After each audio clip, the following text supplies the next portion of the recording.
Let me, before I speak this morning, welcome Chris to the service. He has been invaluable to us in the training of our elders. Chris Bauer is a fine young minister. His family is here with us over on my right, and I hope that you'll make them both feel very welcome if you haven't already before you leave. Now, I exercise the freedom this morning to do something only women and preachers can do, and that's change their mind.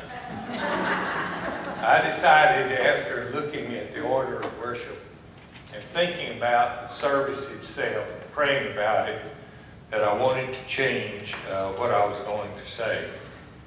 Those of you who are Rotarians, and there's some fine Rotarians here, will recognize that my subject comes from the motto of Rotary International, which is service above self. I have had the privilege of serving as a district governor in Rotary, and I followed the president of Huntington College and the president of the University of Mobile. My term came after theirs. They blessed me in a genuine way. After my year, they came up to me and said, "Now, Jerry, you've now become a PDG, a past district governor. And let me tell you what that means. Prestige done gone."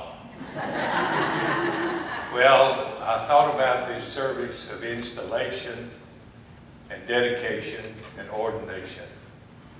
And though there's a great deal of prestige in it, it will waft away on the wind quickly when you receive the responsibility that goes along with the honor, which is overwhelming at times, and what you do to lead God's people, both personally, from a standpoint of exhortation, and also from the standpoint of living out the lifestyle.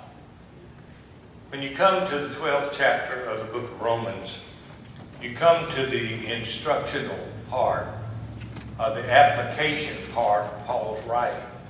Paul always wrote doctrine first, and then he applied that doctrine in over half of all of his writing. It didn't make any difference whether it was Ephesians or Philippians or Colossians or Romans.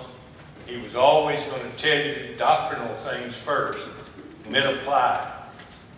Many of you know that I spent a lot of my life from 1965 until probably 2005 writing for Southern Baptist, some of the material. In fact, some of you are using Explore the Bible material, for which I was an editor for many years.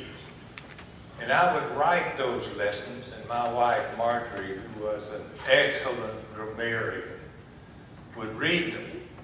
And then I always asked her, I said, "Well, what do you think?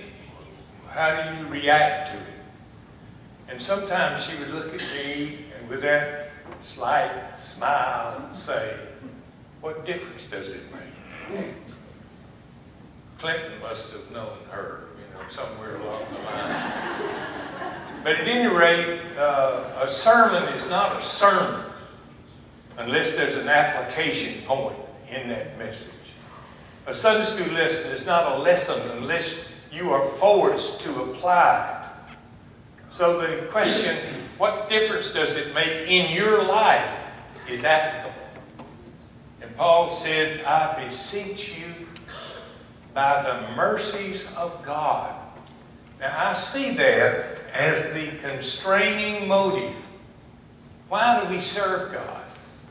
Because of His mercy. Pagans go to worship to obtain mercy. Christians go to worship because they've already had mercy. We're here today because we're sinners saved by grace. We're here today because God's mercy has been extended to us.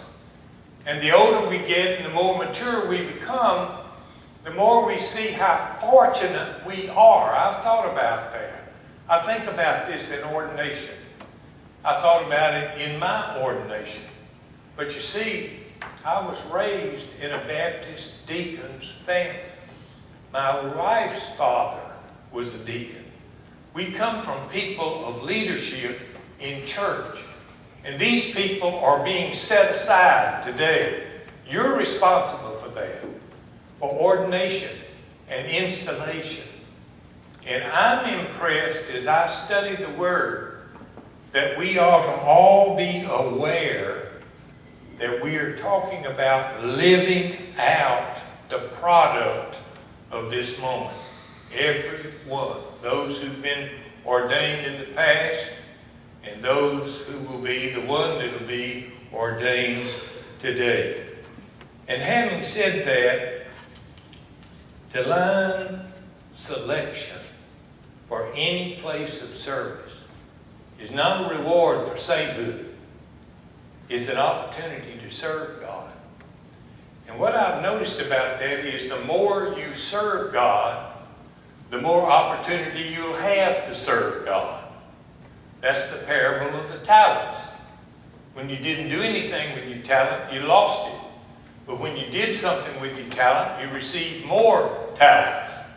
So I would warn almost everybody here in this position of leadership that the reward for your service is going to be more opportunity for service.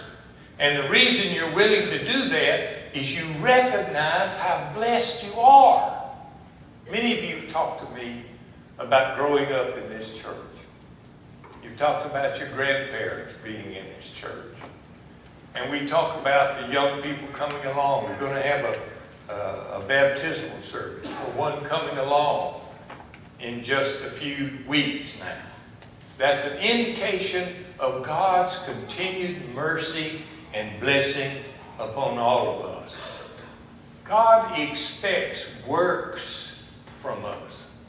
You say, well, preacher, works don't save you. No, they don't. But works indicate you've been saved. They're not the root of salvation, but they are the fruit of salvation. That's the reason James wrote over in his book, man is justified by works and not by faith alone. Because good works are open to observation. You can't observe faith except through good works.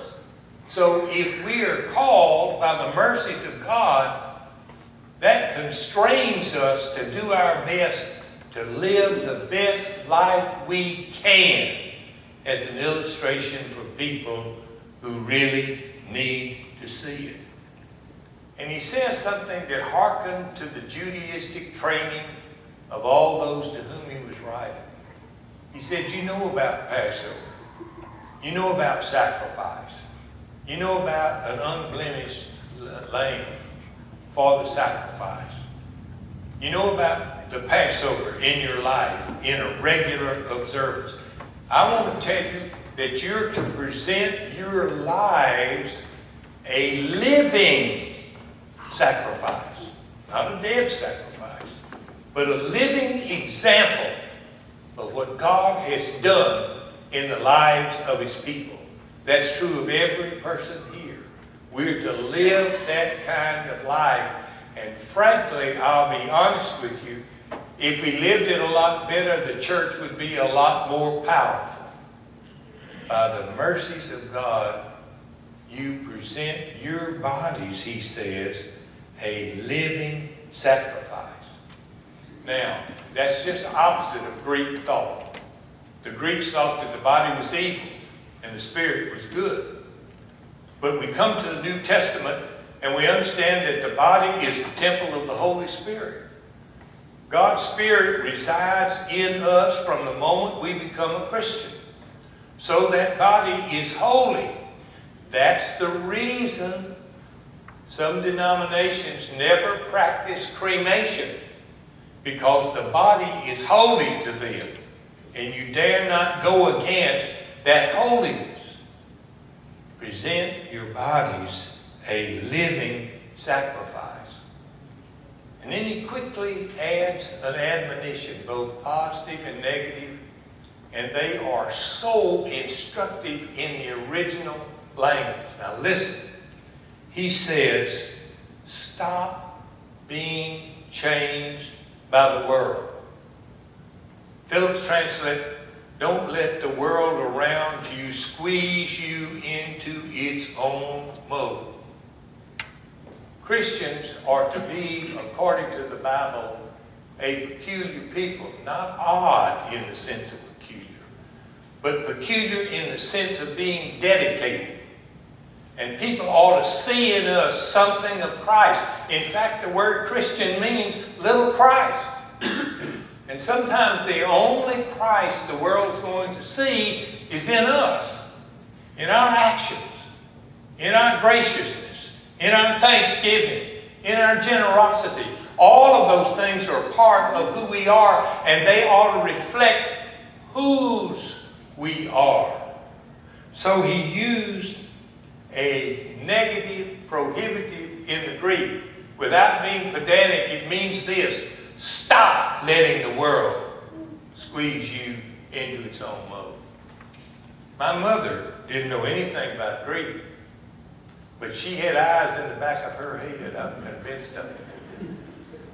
And though she might not be looking at us as children, she would say, "You children, stop what you're doing."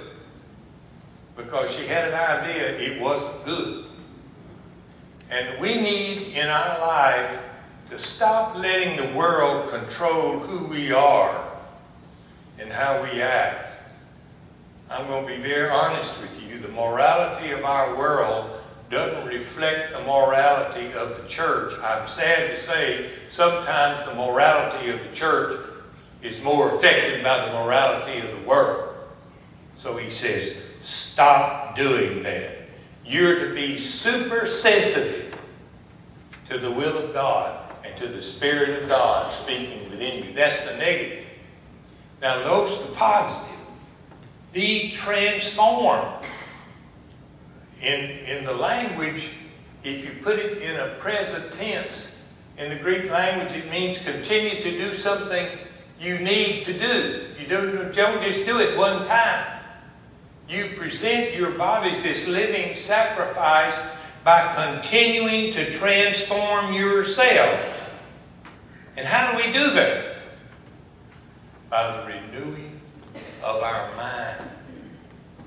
You know, I'll have to say, I admire the Presbyterian Church because traditionally you don't have to park your brain at the door when you enter. And in many of our churches today, that which is intellectual is foreign to everything that's said. I'm going to be honest. Paul wrote to the church at Philippi, "Let this mind be in you, which was also in Christ Jesus, who being in the form of God, thought it not be robbery to be equal with God, but made himself a man, took upon himself the full humanity of a man, and being found in fashion as a man, he humbled himself and died, even the death on the cross." What about your mind? What are you putting in your mind? How are you studying the Word? What does the Bible teaching mean to you? Especially those of you who are leaders. You're to be continually transforming yourself by the renewing of your mind. And I'm reminded always that this is a lifetime commitment. A lifetime commitment. I don't know why God calls us. I sometimes wonder why he called me. I was preaching one time in Jackson, Mississippi for the Mississippi College group and Morrison Heights Baptist Church. And you know, in a Baptist church, we had revival meetings. That's not a bad idea either. Everybody needs revival. Well, at the end of the revival, they would have us stand down, you know, at the front of the church, and people would come by and tell you how wonderful you were, whether you were or not. But anyway, they would come by. And this lady came by. My wife was standing beside me. She never let me forget it. She said, are you Drew Gunnell's son?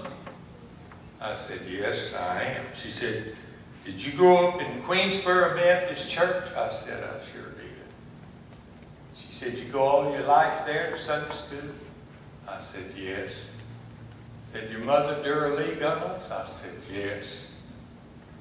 And she just stepped back and put her hands on her hips like this and said, that just shows you what the Lord can do.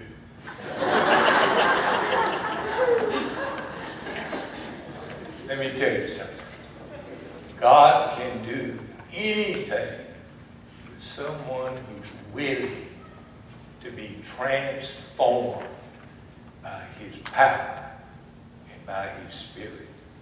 And I leave that challenge with everyone today who's to be installed and ordained.